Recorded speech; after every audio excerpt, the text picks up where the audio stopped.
सगळ्यांचं स्वागत। बुलेटिनच्या सुरुवातीलाच एक मोठी बातमी आहे। नैसर्गिक आपत्तीने मृत्यू होणं हे दुर्दैवी आहे। विरोधकांच्या आरोपांना मुख्यमंत्र्यांनी उत्तर दिलंय।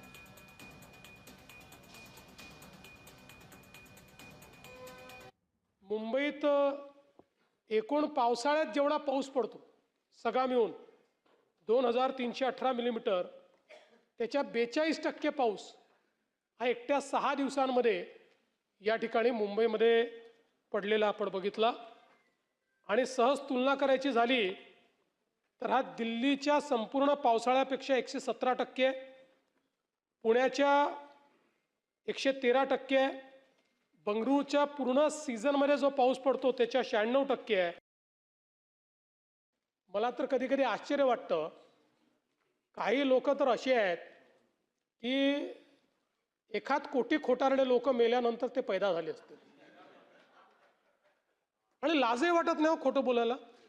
कनेक्टिंग लिंक सुरू झाल्यानंतरही दुसऱ्या दिवशी टीव्हीवर येऊन खोटं बोलतात। एखाद कोटी, जयंतराव तुम्ही हसू नका, मी तुम्हाला नक्की सांगतो आपल्याकडे काही हे नाही आहे, पण 1 कोटी खोटारडे मेल्याशिवाय पैदाच नाही होऊ शकत। एक लक्षात ठेवा, खरं म्हणजे कनेक्टिंग लिंकचं काय झालं तर आपण सगळ्यांनी बघितलं, खोटारडेपणा सगळा बाहेर आला।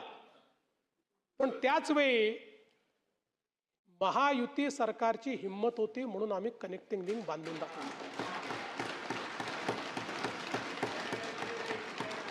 ज्यावेळी कोकण रेल्वे बांधायची वेळ आली त्यावेळी असंच लोक म्हणायचे ही रेल्वे चालू शकणार नाही। नाले सफाईमध्ये पूर्वी सातत्याने दरवर्षी घोटाळे व्हायचे।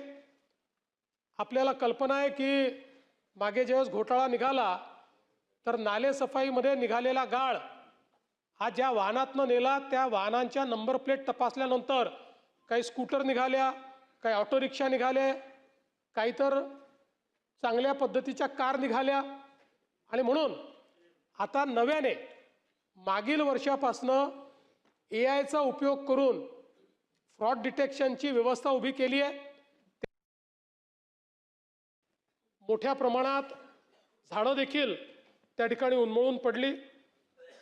खरं तर मुंबईमध्ये हे अशा पद्धतीनं कुठलाही मृत्यू होणं हे चुकीचंच आहे। त्या संदर्भात निश्चितपणे प्रशासनाने अधिक संवेदनशील होण्याची आवश्यकता आहे। पण आपण जर बघितलं तर साधारणपणे मुंबईमध्ये दुर्दैवाने दरवर्षी 5 मृत्यू ही झाडं पडल्याने होतात। दरड कोसळून जवळपास सरासरी 3 मृत्यू होतात।